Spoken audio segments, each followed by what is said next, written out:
ಪಹಲ್ಗಾಮ್ನಲ್ಲಿ ರಕ್ತ ಚಿಮ್ಮಿದೆ. ಅಮಾಯಕರ ಶವಗಳು ಉರುಳಿವೆ. ಕಣಿವೆ ನಾಡಲ್ಲಿ ನಡೆಯಬಾರದ ಘಟನೆ ಒಂದು ನಡೆದು ಹೋಗಿದೆ.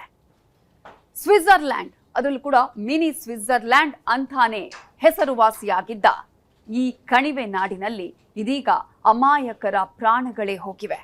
ಹಾಗಾದ್ರೆ ಅಲ್ಲಿ ಸ್ಮಶಾನವಾಗಿರುವಂತಹ ಈ ಪ್ರದೇಶಕ್ಕೆ ಭೇಟಿ ಕೊಟ್ಟಂತಹ ಕೇಂದ್ರ ಗೃಹ ಸಚಿವ ಅಮಿತ್ ಶಾ ಅಲ್ಲಿ ಮಾಡಿದಂತಹ ಶಪಥ ಏನು, ಯಾವ ರೀತಿಯಾಗಿ ಉಗ್ರರ ವಿರುದ್ಧ ಅವರು ಗುಡುಗಿದ್ದಾರೆ, ಇವೆಲ್ಲವನ್ನ ನೋಡೋಣ ಈ ಡೀಟೇಲ್ಡ್ ವರದಿಯಲ್ಲಿ.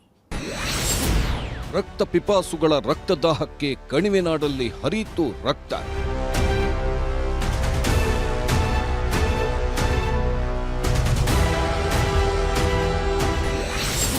ಬಂದವರು ಧರ್ಮ ಕೇಳಿದ್ರು, ಗುಂಡು ಹಾರಿಸಿ ಶವಗಳ ಉರುಳಿಸಿದ್ರು. ಪೈಶಾಚಿಕ ಕೃತ್ಯಕ್ಕೆ ಸ್ಮಶಾನವಾಯಿತು ಮಿನಿ ಸ್ವಿಟ್ಜರ್ಲ್ಯಾಂಡ್ ಪಹಲ್ಗಾಮ್. ಇದು ನರಮೇಧ, ಎಂದು ಕಂಡಿರದಂಥ ನರಮೇಧ. ಈ ನರಮೇಧಕ್ಕೆ ಕಣಿವೆ ನಾಡಲ್ಲಿ ರಕ್ತದೋಕುಳಿ ಹರಿದಿದೆ. ಭಾರತ ಬೆಚ್ಚಿ ಬಿದ್ದಿದೆ. ಒಂದಲ್ಲ ಎರಡಲ್ಲ, ಬರೋಬ್ಬರಿ 27 ಮಂದಿಯನ್ನ ಗುಂಡಿಕ್ಕಿ ಕೊಂದಿದ್ದಾರೆ ರಕ್ತ ಪಿಪಾಸುಗಳು. ನೀನು ಹಿಂದೂನಾ ಮುಸ್ಲಿಮಾ ಅಂತ ಕೇಳಿ ಗುಂಡು ಹೊಡೆದಿದ್ದಾರೆ. ಇನ್ನು ಕೆಲವರ ಪ್ಯಾಂಟ್ ಬಿಚ್ಚಿಸಿ ಹಿಂದುವೋ ಮುಸ್ಲಿಮೋ ಅನ್ನೋದನ್ನ ಕನ್ಫರ್ಮ್ ಮಾಡಿಕೊಂಡು ಗುಂಡು ಹೊಡೆದು ಕೊಂದಿದ್ದಾರೆ. ಇಷ್ಟೇ ಅಲ್ಲ, ಕಲೀಮಾ ಪಠಿಸಿ ಅಂತ ಹೇಳಿ ಯಾರ್ಯಾರು ಕಲೀಮಾ ಪಠಿಸೋದಿಲ್ವೋ ಅವರನ್ನ ಯಾವುದೇ ಮುಲಾಜಿಲ್ಲದೆ ಕೊಂದು ಅಟ್ಟಹಾಸ ಮೆರೆದಿದ್ದಾರೆ. ಸತ್ತು ಬಿದ್ದವರನ್ನ ನೋಡಿದ್ರೆ ಮಿನಿ ಸ್ವಿಟ್ಜರ್ಲ್ಯಾಂಡ್ ಅನ್ನಿಸ್ಕೊಂಡ ಕಾಶ್ಮೀರದ ಪಹಲ್ಗಾಮ್ ಖಂಡಿತ ಸ್ಮಶಾನದಂತೆ ಭಾಸವಾಗ್ತಿದೆ.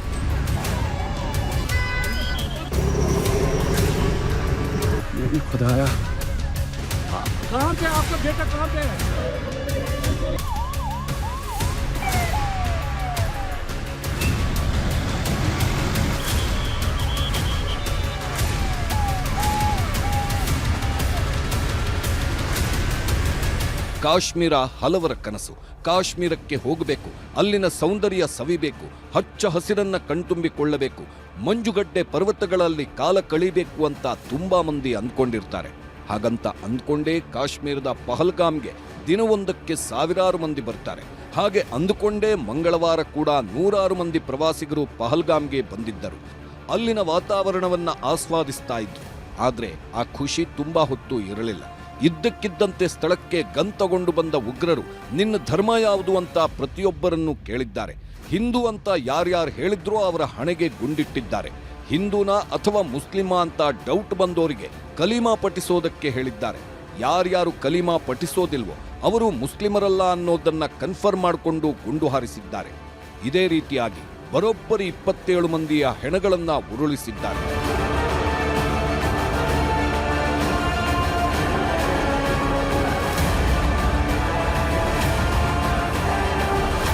ಉಗ್ರರ ಅಟ್ಟಹಾಸ ಹೇಗಿತ್ತು ಅಂದ್ರೆ, ಹಚ್ಚ ಹಸಿರಾಗಿದ್ದ ಪಹಲ್ಗಾಮ್ ರಕ್ತ ಸ್ನಾನ ಮಾಡಿಕೊಂಡಿದೆ.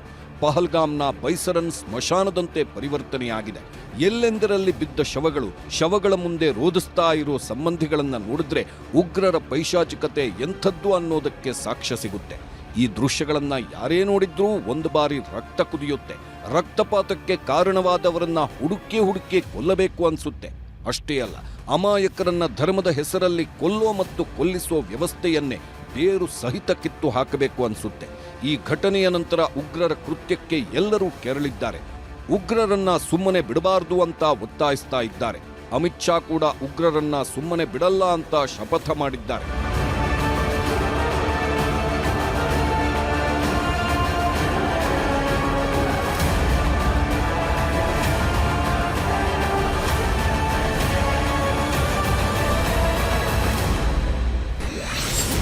ಉಗ್ರರ ದಾಳಿಯ ನಂತರ ತಮ್ಮ ನಿವಾಸದಲ್ಲೇ ಶಾ ತುರ್ತು ಸಭೆ.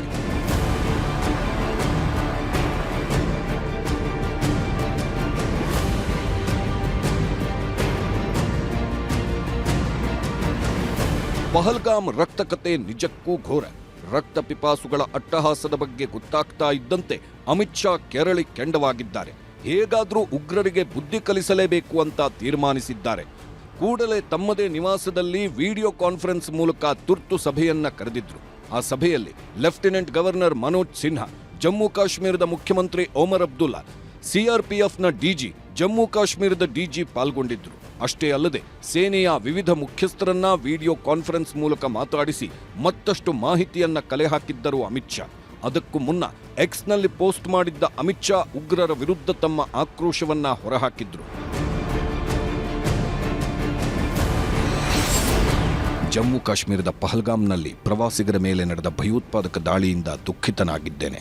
ಮೃತರ ಕುಟುಂಬದ ಸದಸ್ಯರೊಂದಿಗೆ ನಾನಿದ್ದೇನೆ. ಈ ಹೇಯ ಭಯೋತ್ಪಾದಕ ಕೃತ್ಯದಲ್ಲಿ ಭಾಗಿಯಾಗಿರುವವರನ್ನ ಸುಮ್ಮನೆ ಬಿಡುವುದಿಲ್ಲ. ಇಂಥ ಕೃತ್ಯಗಳನ್ನು ಮಾಡುವ ಉಗ್ರರ ವಿರುದ್ಧ ನಾವು ಕಠಿಣ ಕ್ರಮ ಕೈಗೊಳ್ಳುತ್ತೇವೆ. ಪ್ರಧಾನಿ ಮೋದಿಯವರಿಗೆ ಘಟನೆಯ ಬಗ್ಗೆ ವಿವರಣೆ ನೀಡಲಾಗಿದೆ. ಈ ಕುರಿತು ಸಂಬಂಧಿತ ಅಧಿಕಾರಿಗಳೊಂದಿಗೆ ವಿಡಿಯೋ ಕಾನ್ಫರೆನ್ಸ್ ಮೂಲಕ ಸಭೆ ನಡೆಸಲಾಗಿದೆ. ಎಲ್ಲ ಸಂಸ್ಥೆಗಳೊಂದಿಗೆ ತುರ್ತು ಭದ್ರತಾ ಪರಿಶೀಲನಾ ಸಭೆ ನಡೆಸಲು ಶೀಘ್ರದಲ್ಲೇ ಶ್ರೀನಗರಕ್ಕೆ ತೆರಳುತ್ತೇನೆ. ಈ ರೀತಿಯಾಗಿ ಪೋಸ್ಟ್ ಮಾಡಿ ಆಕ್ರೋಶ ಹೊರಹಾಕಿದ್ರು ಅಮಿತ್ ಶಾ. ತಮ್ಮ ಕಚೇರಿಯಲ್ಲೇ ಕೆಲವು ನಿರ್ಧಾರಗಳನ್ನು ತೆಗೆದುಕೊಂಡಿದ್ದ ಅಮಿತ್ ಶಾ ರಾತ್ರೋರಾತ್ರಿ ಶ್ರೀನಗರಕ್ಕೂ ಬಂದರು. ಶ್ರೀನಗರಕ್ಕೆ ಸುಮಾರು 9 ಗಂಟೆ ಸುಮಾರಿಗೆ ಬಂದಿದ್ದ ಅಮಿತ್ ಶಾ ಅಲ್ಲೇ ಮತ್ತೊಂದು ಸಭೆಯನ್ನ ಕರೆದರು.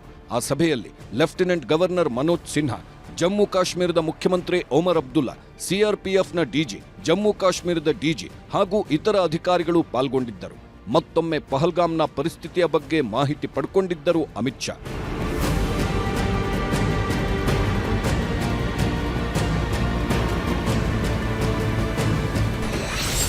ಕುಟುಂಬಸ್ಥರನ್ನ ಕಳೆದುಕೊಂಡವರನ್ನ ಭೇಟಿಯಾಗಿ ಸಾಂತ್ವನ ಹೇಳಿದ ಶಾ,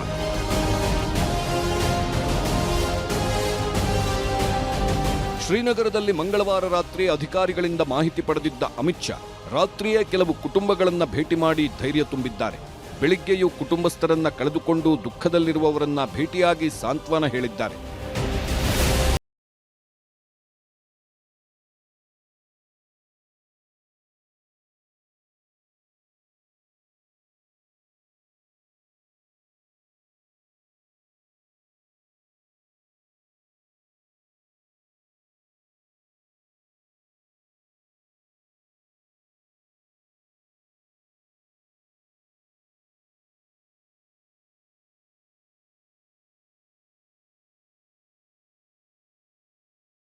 ನಮಗೆ ನ್ಯಾಯ ಕೊಡಿಸಿ ಅಂತ ಅಂಗಲಾಚಿದ್ದಾರೆ.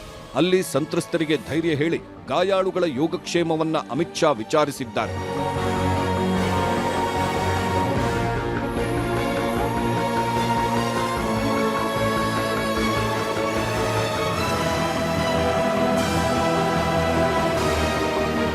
ಇದರ ಜೊತೆಗೆ ಮೃತಪಟ್ಟವರಿಗೆ ಶ್ರದ್ಧಾಂಜಲಿ ಸಲ್ಲಿಸಿದ್ದಾರೆ. ಅದೆಲ್ಲ ಮುಗಿದ ನಂತರ ಹೆಲಿಕಾಪ್ಟರ್ನಲ್ಲಿ ಘಟನೆ ನಡೆದ ಬೈಸರನ್ ಸ್ಥಳಕ್ಕೆ ಆಗಮಿಸಿ ಅಮಿತ್ ಶಾ ಪರಿಶೀಲನೆ ನಡೆಸಿದ್ದಾರೆ.